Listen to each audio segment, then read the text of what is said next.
Ето ни в първи кръг. Правилата в първи кръг на дупка в стената са ясни. Всеки участник застава на фронта и влиза във формата на дупката в стената. Успешният опит носи на отбора 10 точки.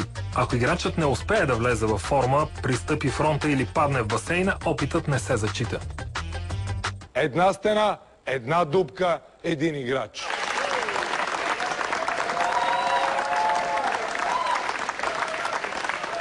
Кой да започне пръв? Вие или те? Това... Не знам кой трябва да го реши. Ти решаваш. Да се тегли, Не, ти решаваш. Ако кажеш вашия отбор, вашия отбор. Добре, ние започваме. Щом вие започвате Г1 или Г2, кой от двамата? Г1. Кой е Г1? Г1. Г1 аз ще ги определя. Г1 е Георги. Да ти кажа само под секрет, избрах го, защото ми седеше най-нисичък от вас всичките, въпреки че не изглежда...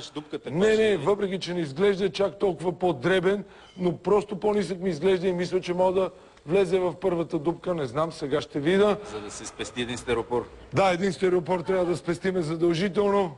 Г1 има 3 златни... Има 3 прости, но златни правила. Първо, стой на фронта, по всяко време 2 крака трябва да има там. Второ, влез във форма, сиреч, вземи формата на стената. И трето, внимавай с дупката.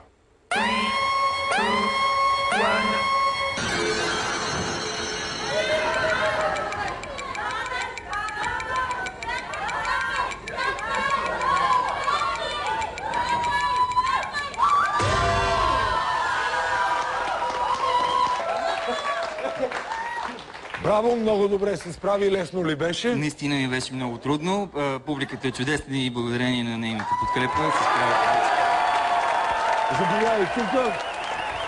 Митко, доволен ли си от избора си? Разбира се. Щом си доволен от избора, нека всички заедно да видим това чудо как мина през тази дупка. Червена каска, голи гърди, кой друг освен Г1 може да е това. Ето първото му препятствие. Самодоволен, самоуверен. Според мен няма да има проблеми с преминаването. Нека да го видим още веднъж. Тук малко стойки. Г1 спокойно, не си на подиума, не си на състезание за културизъм, а трябва да преминеш тази лесна дупка. Той прави с лекота. Добро първо преминаване на отбора на културистите-професионалисти. И напълно заслужени 10 точки с доста мускули и с голямо самочувствие.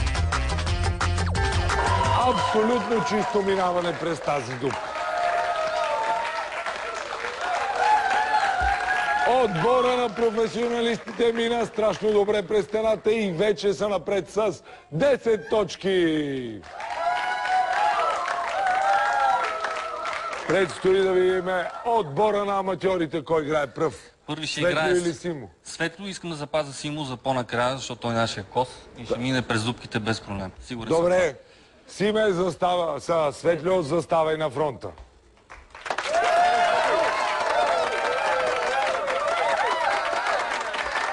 Светло, внимателно. Аз ще застана тук между мускули, аз така да направя. Стой на фронта! Влез във форма. Внимавай с дупката.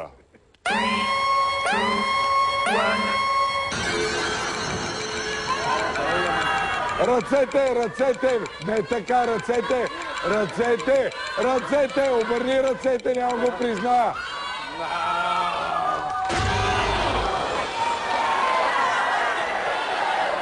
Има един вариант. Може да ти върнем стената и да я видиш още един път. Кръста ми е много слаб и това движение не го владея. Чакай бе, той е клекнал седнал. Това почти... Точно клекнал седнал натоварва най-много. Погледни го, почти като цукало е. Ей, така и ръцете напред. Чакай малко, я мръдни по-нататък. И ръцете напред, така някакси. Дали ще мога да го оцел? Да пробваме пак? Съмнително. Добре, както решиш, ела да видим повторението. Първи опит и за отбора на сините каски. Той е в задължителния за състезанието сив костюм. Ох, че леко би трябвало да означава това изражение. Нека да разберем дали състезателят правилно е преминал през препятствието. Не. Той според мен използва система хитрата сврака. По съвсем елементарен начин опита да премине. След това виждате сега жално погледна към водещият дали ще признае неговият опит, но според мен отговорът е красноречив не. Не можа да мине във формата. Опита се, но не можа да мине във формата.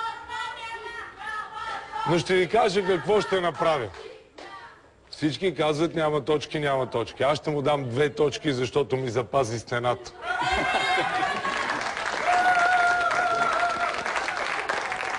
Две стени минаха до сега. Една за червения отбор и една за синия отбор. Всъщност една за синия, една за червения.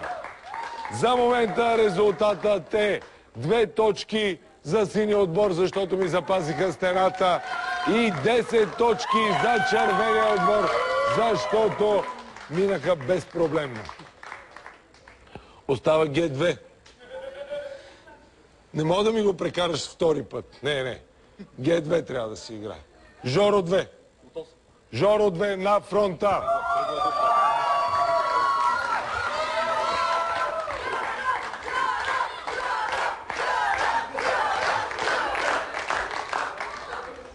Жоро, ако ми оставиш стената цяла, ще дам 2 точки.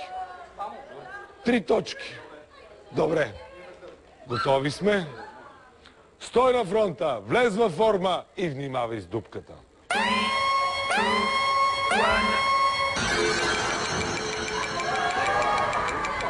Скачаш нагоре, нагоре, нагоре. Така, да, така, нагоре.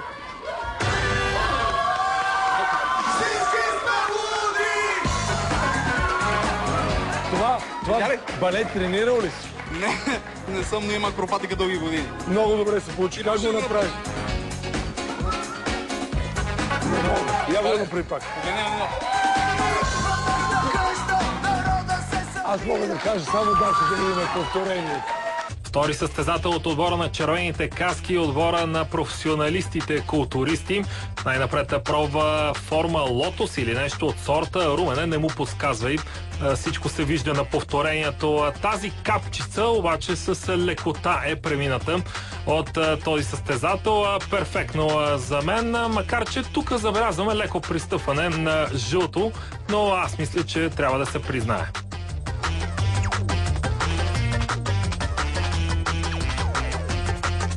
Мога да ви кажа следното. Балетното изпълнение беше перфектно. Колко точки, сега ще разберем.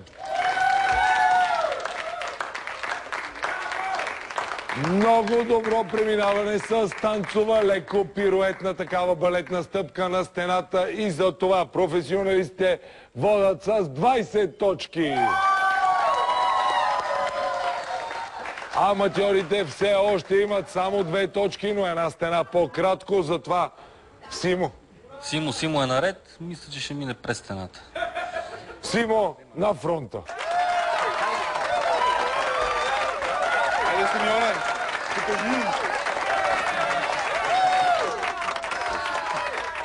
Симо, внимателно. Усмихни се леко. Така. Стой на фронта. Прави форма и внимавай с дупката.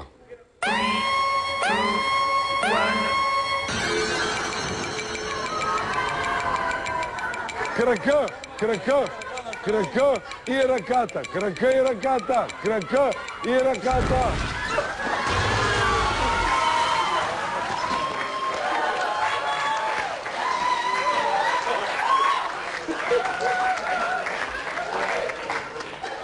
Плувай си, внимавай да не се отдавиш. Аз да се отдавя. Лесно ли беше? Даже прекалено.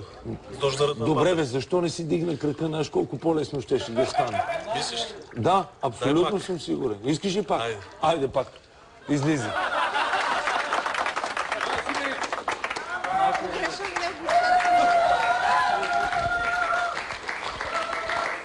Пак, ама ще чакаш до другия кръг. Ела сега да видиш какво си направил. Другия път ще застанеш с мен. Да, в коляното име, затова не може да... Вода в коляното има, да. Ела тук, ела да гледам. Ей там на екрана. Тук виждаме отново вторият опит на отбора на аматьорите. Забелязваме и едни интересни бакенбарди на лицето на този участник. Ще успее ли да се справи с препятствието? Чак мигове го делят от стената, приготвя се. Ще успее ли? Като че ли за миг не, в крайна сметка, но какво го спря?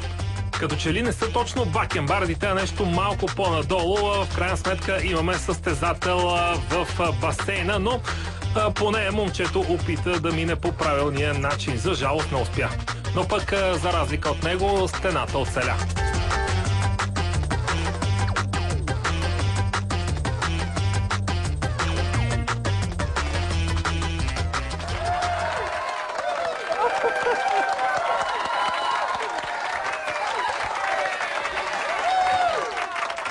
Не мога просто да не го оценя по достоинство. 2 точки заради това, че стената ми е цяла.